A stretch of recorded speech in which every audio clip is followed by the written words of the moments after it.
Hello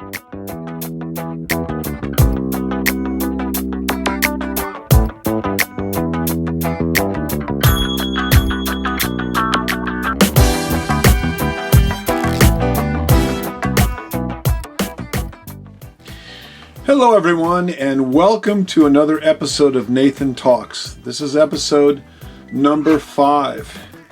And in the last episode number 4, we talked about how to establish good disciplines and so that you will not get swept down the toilet bowl of life with all the stuff going on around you in your life that wants to pull you away from Elohim and the godly, God-centered life. How to be a strong tree spiritually. How to be a strong salmon that has to swim upstream against the current of this world that's wanting to sweep us and pull us downward into the seas of humanity. So we talked about that. Well, the bottom line of that talk was, or the takeaway point was, establishing good disciplines of daily devotions, your daily devotional in the morning, every single morning, and determining that you're going to do that. That means going to bed a little bit earlier, and that means waking up a little bit earlier so you have time to do that. And doing it at the beginning of the day, not at the end of the day when you drag in after a long day of work or whatever you're doing and you're tired and so you don't feel like doing it and so you skip it. So in that video, I got an idea for another Nathan Talk, and that was what do I do in my daily devotionals? And as I have, I've been doing a daily devotional. I'm now 60 years old. I've been doing it for over 50 years. I started when I was like 8 or 9 years old, honestly, and I've been doing it every day since then. There's very few days that I've missed. Even when I'm traveling, I still try to do something. I don't travel very much, but a little bit. Even when I'm in a motel room, I'll still go for a walk. Anyway, we'll talk about that. So I got the idea, what do I do in my daily devotionals? And I'll tell you, my daily devotionals are anything but static or dull and boring. When I first started out, years ago, it consisted of reading the Bible and praying. When I was young, I started reading the Bible when I was about 8 years old. So about second grade, I started praying about first or second grade every day. It was only for a few minutes, but I started doing that because I saw my parents doing it, and I wanted to imitate them, and I knew it was the right thing to do. And so I had a heart to serve Elohim since then. So his hand was on me. I give him all the praise and the glory. But I have made a conscious decision in my life. Nathan, you're going to do this every single day, and you need to do this if you're going to be a strong tree, and you're going to be faithful to Elohim, and you're going to maintain your relationship with Yeshua the Messiah. It's a decision. I have made that decision. I have willed myself to do it, and so I do it. It's one of those disciplines of life. Like getting up in the morning and going to work or going to school or whatever it is you do, those things that you do every day. Well, this is one of the ones that I do. And there's no exceptions. No, I don't let anything get in the way of it, unless it's an emergency or something. So what do I do during my devotions? Well, I'll tell you, my devotions have evolved, and I do a lot of things. First of all, I'm blessed with, when I get up in the morning, I'm alert and fresh. Now some people, the moment I wake up, I'm ready to go. I'm kind of a type A person. I understand that some people may have a struggle getting up in the morning and getting going. So if that's the case, I would recommend, go take a shower, wash the cobwebs away, go get yourself a cup of coffee, get a little caffeine in you if you need it. I don't need coffee. I don't drink, I drink very little coffee. I have drunk a bit, but I don't need it. I just like the taste of it, but I don't drink much anymore. There's nothing wrong with it. It's just, I don't need it. But I recommend getting something warm in your body, going to a quiet place, where there's not distractions. And if you're still sleepy, then go out, walk around outside a little bit. Get some fresh air. Walk and pray. I know it may be early in the morning and it still may be dark, but that's okay. Put on a coat and walk around your neighborhood or around your yard, or just go out on your balcony or your deck or whatever and breathe in some fresh air. Get the blood stirring and stimulate. So take a shower, get some coffee. If you need to eat something, get your blood sugar up. And after you, and maybe get some fresh air to kind of oxygenate yourself. And that's what I do if I need it or whatever. I come out into I have a little building in my backyard, my converted chicken house. I kind of laugh that there's a lot of ministries out there that send us we need $100,000 to build a studio. We need $50,000 to buy a camera. We need, they all this pitch for this fancy studio. And here I've made about 500 or 600 videos. And a lot of them have been in this room. This is a converted chicken house that I converted about 25, 6, 7 years ago. And, with good camera, I got a, $1,200 camera and a mic, and it does just fine. You don't need a fancy studio. I mean, give me a break. Well, maybe you do. Maybe that's why I'd have more YouTube viewers. I don't know. But anyway, I don't feel the need to do that. So that's fine. Whatever. And I hope that you will judge the value of these talks not by how exquisite the studio is or not, but based on the value of what I'm saying, and hopefully it'll be a blessing to you. And as Martin Luther King says, judge a person by the content of their character, not the color of their skin. Well, hopefully you'll judge me by the content of the stuff I'm giving you, not by the type of studio or how good or how bad I look or how articulate or how photogenic I am or am not or whatever. But hopefully you'll hear the heart and the spirit, and hopefully y'all can use this imperfect vessel to be a blessing to you. Anyway, back to devotions. So I come out and I don't have a set pattern, but it always involves prayer and Bible study. So there are times when I don't feel like praying, but I pray anyway. But I may have a prayer list, a literal prayer list, or I may have a prayer list in my head, or I may pray and just say, Lord, lead me what to pray. I don't know what to pray for this morning. I don't really feel like praying for anything. And I'll let him quicken things to my mind, people, situations, whatever, and I'll pray that way. Sometimes I won't even know what to pray. I don't feel like praying for anybody. Don't feel like praying for myself. I don't feel like praying for the President of the United States or whoever. So if I'm in a situation like that, I'll open up to the Psalms in my Bible and I will start praying the Psalms. And as I'm praying the Psalms, because these are prayers, and these are songs, and I'll read a psalm that is praise and worship, and I'll start praising and worshiping him. Sometimes my prayers are just praise and worship. I'll spend the whole time praising and worshiping him. I'll just go on and on because I love to praise and worship Elohim. I mean, I could feel like I could do that all day because he is so great, so awesome, his creation, all he's done. He sent Yeshua, the cross, the gospel message, the Bible that we have, everything. I'm just so enamored and enraptured by the whole thing. That's why I've never gotten bored of studying the Bible. So, and pursuing him, I'm a God chaser, so to speak. I really am a God chaser. I chase after him. The Bible says in the book of Revelation that Elohim, Yeshua talked about people that would follow the Lamb wherever he goes. Well, I've tried to do that in my life. I don't think it's been perfect, by no means, but we do the best we can. But I'll just start opening up and praying the Psalms. I'll just start reading the Psalms and I'll just open my Bible up any place and say, hey, oh God, you have cast us off. Okay, this is one of David crying out his trials. You have cast us off. You have broken us down. You have been displeased. So I'll start praying off of that. Because I'll start matching my thoughts with the thoughts of David in this psalm. I guess he wrote this psalm. I don't know who wrote this one. Yeah, this is a psalm of David, Psalm 60. And I'll start praying it. And then he goes down here a little bit further. And then he starts praising me. You have been my banner to those who fear you. And so forth and so on. And then usually in the Psalms, they end up with a praise through God we do valiantly. Oh yes, and I'll begin to pray off of that. So I'll use the Psalms to just inspire me how to pray, and I'll just kind of spin off of them. And next thing you know, I'm just praying.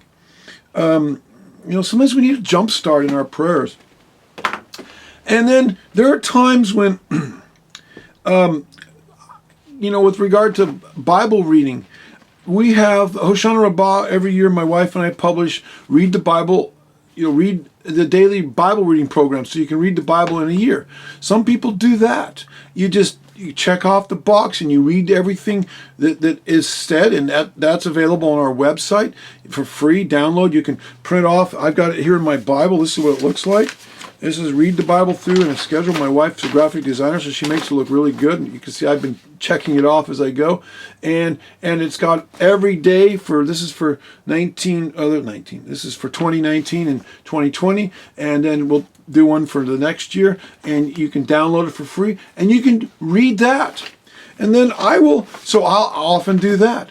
I will sometimes just open up my Bible and just start reading wherever. Just pick a spot. Maybe I'll read through a book. Like, I haven't read through Isaiah in a while. I think I'm just going to read through that. And I start reading in Isaiah. Or I'll think, I want to hear some of the red letters of what Yeshua said in the Gospels or whatever. So I'll be inspired to read that. I'll just start reading.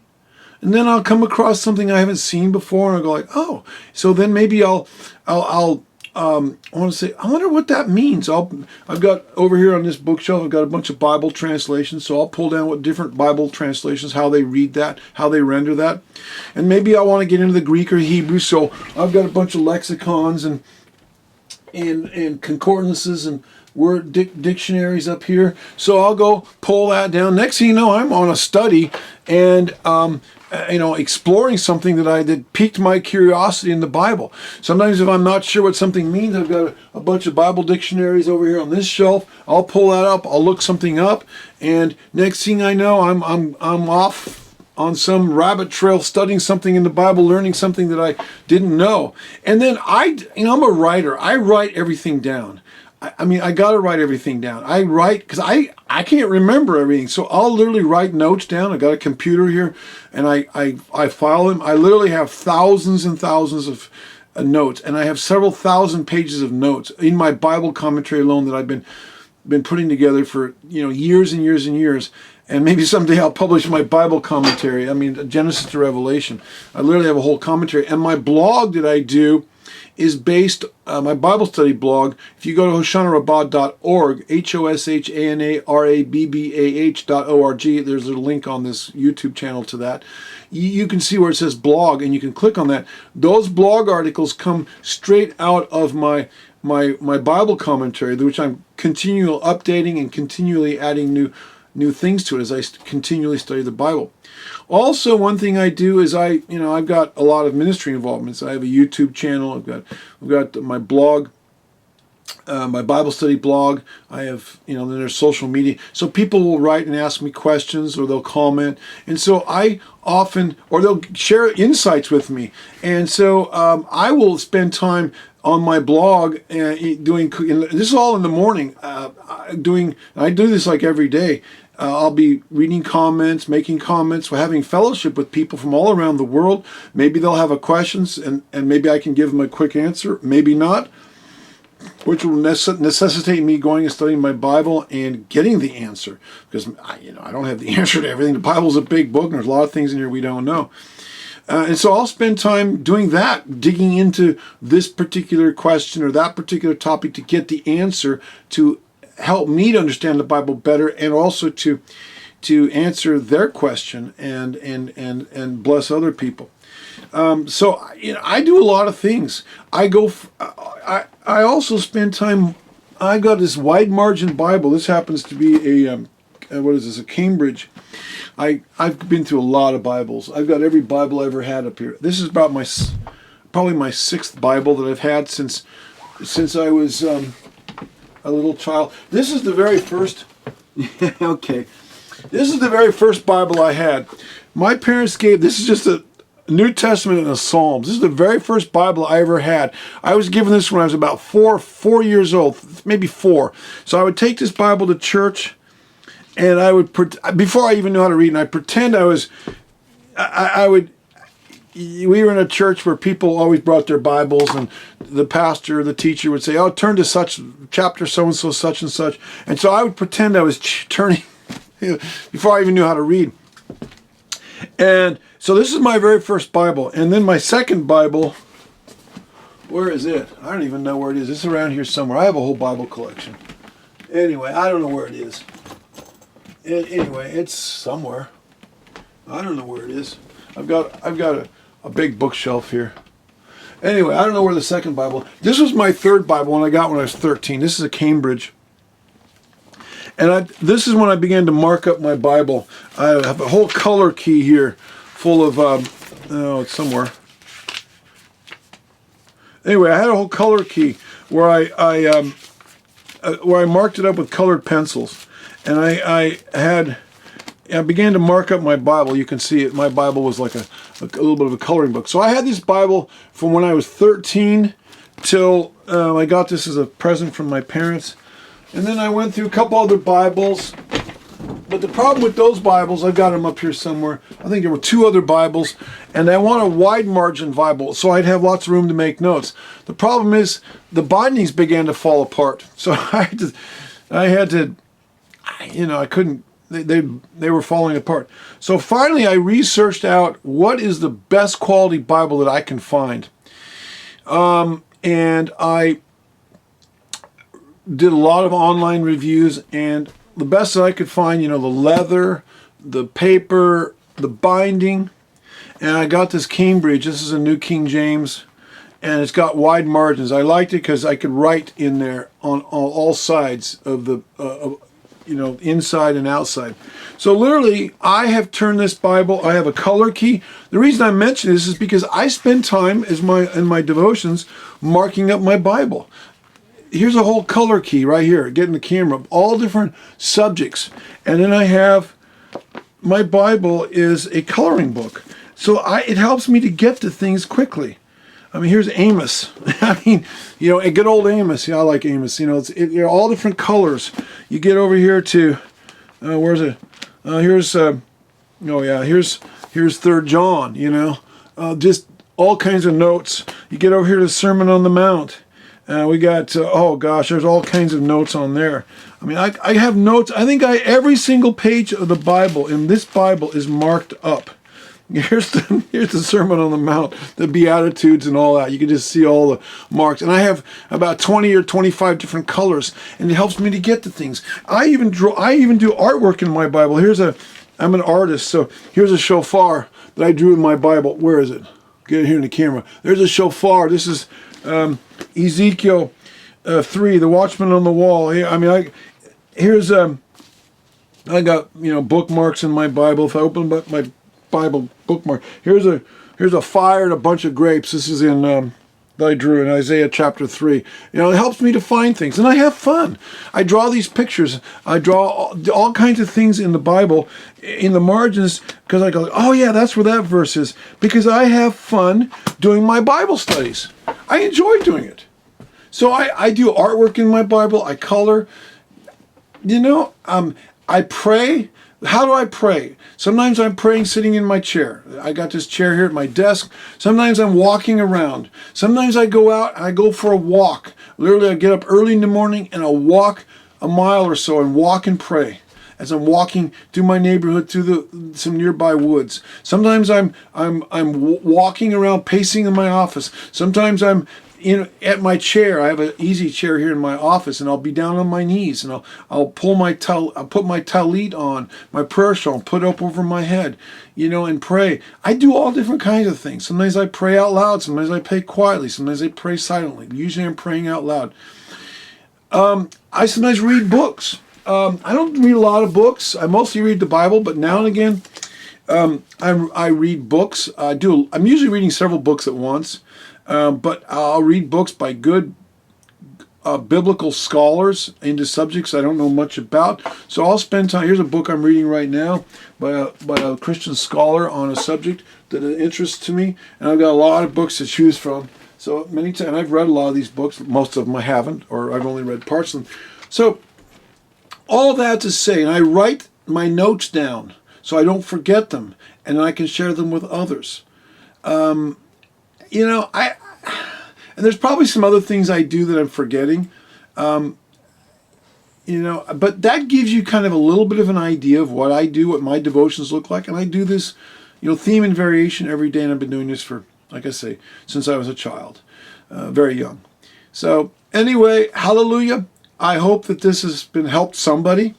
I get excited about it. I love talking about it. And I do it every day. It's my lifestyle.